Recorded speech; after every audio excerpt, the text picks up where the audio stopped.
You're listening to From the Midlands, the stories of people making a difference across the region. Our presenter is Gail Downey.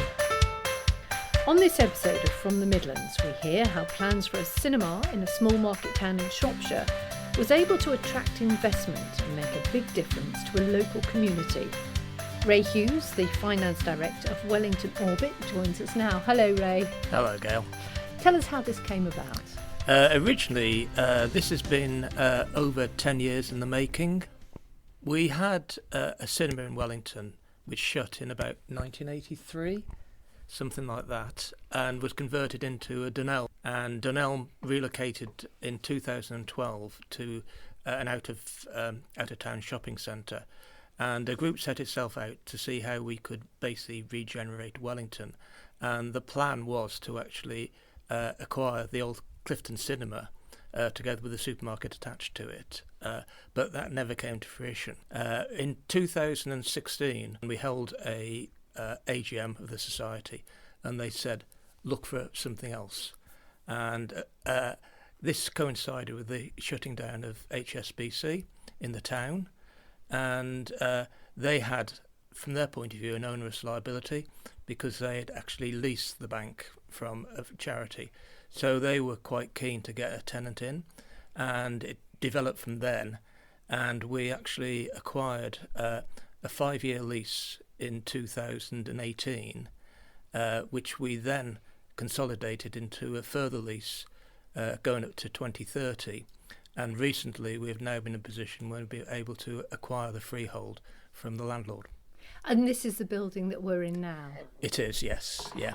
And why a cinema when we're all watching things, dare I say, streaming now? Right, yeah. Well, the whole project isn't just a cinema, it's a community arts centre. Really, from our point of view, money is king, and we only had enough money to actually redevelop the ground floor. But we're looking to redevelop the upper floors and have a community arts centre embracing things like dance studio, exhibition area, meeting rooms, etc. We haven't got the money yet, but that's what we're aiming to get long term. So you've got a cinema, you've got a cafe, yeah, and that's become a community hub. Just explain a little bit more about how local people use it. Right, okay. We're open 7 days a week from 10 till 10, Monday to Friday, then 1 till 10 on a Sunday, and then 6 to 10 on the Monday. We show 2 films a day, except for Monday when we just show 1 film. And the films are 2 o'clock and, 2:30 and 7 o'clock. So we get a mix of audiences. We have recently done a check of our makeup, and believe it or not, the number of people who were adults exactly matched to the figure those who actually attended from concessions. So we tend to get in the afternoon, we get more the pensioners, then we get the adults more in the evening. And does this actually make money now? It's not yet. We charity account, so effectively we trade at a loss, but other income that comes through means we actually break even. When we acquired the lease in 2018, we had share capital of about 36,000 and retained profits of 8,000. I've just done the draft accounts for 2022, and the combined figure for share capital and reserves is 350,000. So that's quite an achievement in a short period of time. So the cinema and the cafe, yeah, and you've all got plans, as you mentioned, to have a dance studio and other studios and facilities upstairs. Who actually owns these facilities? The structure we set up is a community benefit society. Basically, a community benefit society is a business. It's got to be a business which is set up for the benefit of the community. It can have as little as 1 or 2 shareholders. It can have as many as you possibly can. But the main thing is whatever you do has to be for the benefit of the community. Which, from our point of view, is we need to find out precisely what the community want rather than what we think they want. We have always adopted a model where we have left it open for as many people in the community to actually subscribe for shares. and we're at the moment we're 7 short of getting 1,000 shareholders. So really, what you got is the whole business is actually owned by the community, for the community. We have a board of about 10, 8. Thank you, Phil. Yeah, of which nobody is actually remunerated. We all do it for the love of the town, really. What difference does it make having local people buy shares and be invested in the hub you have here? It makes a tremendous difference. If I just told you at the moment, Gail, that we recently acquired the freehold for £425,000, and that was funded 97% within a 5-mile radius of where we are. We haven't been that successful in getting national funding, but now we've actually got the freehold. We believe that will be persuasive for national funders as well. And the fact that we've got this engagement from the community ought to be persuasive to them to actually see that this is something that is here to stay, survive and prosper. What was the reaction of local people when you first suggested this idea of a cinema and a cafe? Very supportive. People said, yes, we want this, we need it. And we attracted initially about 600 shareholders. But the problem with that is when you got a project of this magnitude, yes, it's a good idea, here's £10 worth of shares. Doesn't really get you that far. So we needed to bulk that up through external finances and also through grants. And Telford and Wrekin Council actually gave us a grant of £150,000 to celebrate the 50th anniversary of Telford. So this was what was called a legacy grant, and the legacy for Wellington is the Orbit. And when you see people coming in here using the cinema, using the cafe that you've got, and of course you have a couple of members of staff who work here full time as well. Yeah. What do you think that does to the kind of self-esteem, if you like, of Wellington and local people? It's very fulfilling. I remember seeing one film once here called Phantom of the Open, and I came out and I saw all the smiles on people's faces coming out, and I thought, well, we're doing a good thing here, and it has been embraced by the community. Definitely has. Yeah. To get the freehold, we launched a community share offer, amongst everything else, and we got 116 new shares at £100,000, which helped to get the building here. So we have really engaged with the local community. What does having the freehold mean for the future? 3 major things. First of all, it's going to save us £283,000 in rent between now and 2030, and then £45,000 a year at least thereafter. Secondly, it means that any appreciation in the value of the property will actually come to us rather than to the landlord. And because of all the plans to actually redevelop the Market Square, we think that had we not got this lease, the landlord could possibly go in 2030. Yes, you can actually get the an extension to your lease, but we want £70,000 a year. Alternatively, we can put it through the auction and get £700,000. So we've staunched that. And perhaps the most important thing, although it doesn't sound it, is that we've now been able to, with the freehold, be able to get a bespoke art centre. So if we hadn't done that, the landlord could well have refused our structural alterations and said, I'm not prepared to actually tolerate those, because if you defaulted, I would have a bespoke building, whereas effectively what I want is something that could be reinvested, and the most obvious thing would be retail downstairs and residential upstairs. What would you say to other communities in small towns, small market towns like Wellington, in terms of going for something like this? Because it is a risk, isn't it? Yeah, I think the main thing is know your community, know what your community wants. Don't think you know what your community wants, because you'll be rudely surprised at the end of the day. That's the main thing. And then engage with them. Okay, Ray Hughes from Wellington Orbit, thank you very much.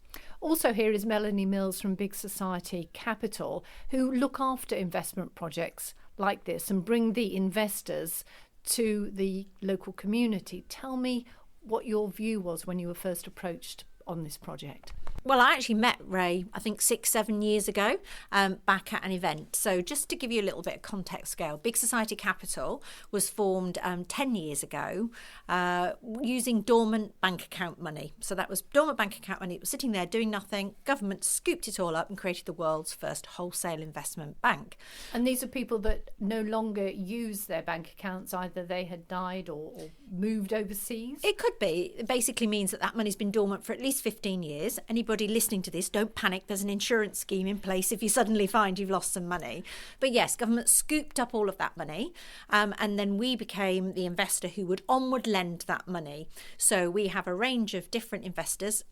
I suppose the thing that people often find difficult to understand is these don't exist on the high street. Those that are left, it's not like HSBC or whatever, but you have a whole range of investors who care not only about getting their money back with interest, because that is what makes social investment, say, different from grant, but they also care about the impact or the change. So when I first met Ray, I think I often say that social enterprises and charities come in different forms. They can be very entrepreneurial driven by one person, or they can have a lot of community vision. And that's definitely where I saw Wellington Orbit. So at that stage, it was an idea, something had been worked on for a long time, but there wasn't actually a physical building or place.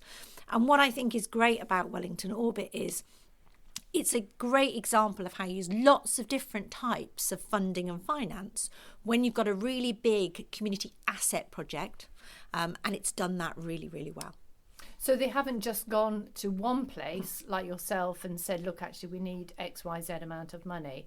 You've helped them reach out to lots of grants and other places where they could get funding. So just to be clear, we're a wholesale investor, so we don't invest directly. I'm head of social sector engagement, so I spend most of my time just helping charities and social enterprises understand what's out there. Actually, I think what Wellington Orbit have, as well as having a fantastic board of directors, they have some really good financial knowledge from Ray's past. And not all community organisations have that. So what we're able to do is to help them to understand, okay, what are you trying to achieve here? How much money does your project need? And then I often find with social enterprise and charities, once they've got over that point about, oh, I might actually have to borrow some money here as well as have some grant, they tend to want to get straight to the, well, who can lend me the money bit? Well, actually, there's a little bit in the middle here where you need to understand, in the same way as if you're buying a house or a car, what type of lender, what type of product is best for what you're trying to achieve. So what Wellington Orbit have done, and Ray's described, they have used community shares, which is really patient sort of equity type finance, and really get the investment from the local community there. But they've also used a debt product, which is a loan, essentially, from one of the investors' Resonance, who are actually in Big Society Capital's portfolio. And then they've used a range of grant funding alongside, because they've now acquired the freehold, they've done development, and they've obviously had to change the building so that it's fit for its community purpose. When Ray came to you and you met and he said, look, it's a cinema idea I want with a cafe attached to it, as I said to Ray, cinemas nowadays, is that ever going to make you any money? So one of the things that you'll find about community organisations like Wellington Orbit, and that could be community pubs, community hubs, sports clubs, and community art centres like here, can often be low margin business models, and that's probably why they don't work where it's private sector or private money, and they also probably don't work anymore in the public funded environment, because let's face it, there's a lot of other calls on public money currently. Where you've got community vision and you've got a community asset and you've got community buy-in, you're bringing those two things together. So often this sort of social enterprise charity business model is the only model that works. I could give you lots of other examples, from up the road at Fordhall Farm to down in Birmingham for Art Deco baths, have been closed for many years and they get reinvigorated by the community. And as an organisation which looks at investments on a wide scale, I know you're involved in anything from transport to social housing. What does this give to you when you come into work every day? and know what you're doing here in a small place like Wellington? Well, that's an easy one for me. So social investment is not a thing, okay? It's just a tool. It's a tool to create impact or change. So when I joined Big Society Capital sort of almost 8 years ago, I was running a social enterprise before. I'd come from a private sector retail background, so I didn't understand a lot about grants, but I did understand about repayable finance. So for me, getting social enterprises and charities to understand that social investment might be an option that will help them to create more impact is why I come to work every day, because too many social enterprises and charities don't know about it. So making an elective choice to say it's not right for you is still a good outcome. Not knowing that it's an outcome that you could possibly choose is not okay. You should be able to use every tool in your toolbox if you want to create change for local people. And do you think that people are often put off because there does seem to be so much choice out there in terms of how to get funding, who to ask for money? Yeah, I think, honestly, the world has changed. 8 years ago, if I sat, sometimes in a room like this, repurposed, and said to people, I'm going to talk to you about social investment. And I always say, let's get the elephant out in the room very early. This isn't grant. This is money you're going to have to pay back with interest. But sometimes that might be better money for you or might work alongside grant. So, yes, there is definitely, it can be a difficult message. I think lots of social enterprise charities are only used to grant. But actually, I think earlier Ray referred to risk. There's risk in everything we do. A social investor won't lend you the money unless they think it's absolutely the right thing to do. So they will help you, work with you, create a business plan, understand what you want to achieve, understand where your income's going to come from. And then, depending on where their money comes from and how much risk they can take, hopefully they can come up with a sort of investment package that works for you. Also here is Phil Morris-Jones from Wellington Town Council. Now, you've now put a lot of money, more than £400,000, into this project. Explain why. Well, it's the linchpin of the regeneration that we're planning for Wellington. It's on the corner of the main street. It has a nice illuminated exterior so people can see exactly what it is. Inside, it's all new, brand new cinema, brand new cafe, and with expectations to be able to do 2 more floors, which will add to the arts and culture centre that it's bound to be when it's finished. And is this something that all the town councillors agreed upon, especially at the moment with the cost of living crisis?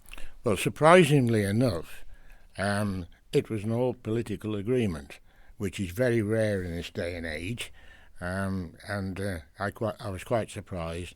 I managed to push it through without too much opposition. And the differences will be what? The difference it'll make to the town is providing an entertainment centre within the town. I long heard that and felt that people didn't just come into town to buy something on a retail basis. They came into town to buy something, to be entertained, to be fed, and we can do all that. So I consider that as some achievement. And having lived here for some time and obviously being a local person, seen the ups and the downs of Wellington, how proud are you of what's been achieved here? Absolutely fantastic. It's the very reason I'm here. They did a wonderful job. I've only joined them about 4 years ago. They've done an absolutely wonderful job before I got here. I'm going to make damn sure we make an even more wonderful job in the future. You've been listening to From the Midlands, a Whirlwind production. If you've enjoyed listening and would like to sponsor this series of podcasts, details are available on our website at fromthemidlands.co.uk.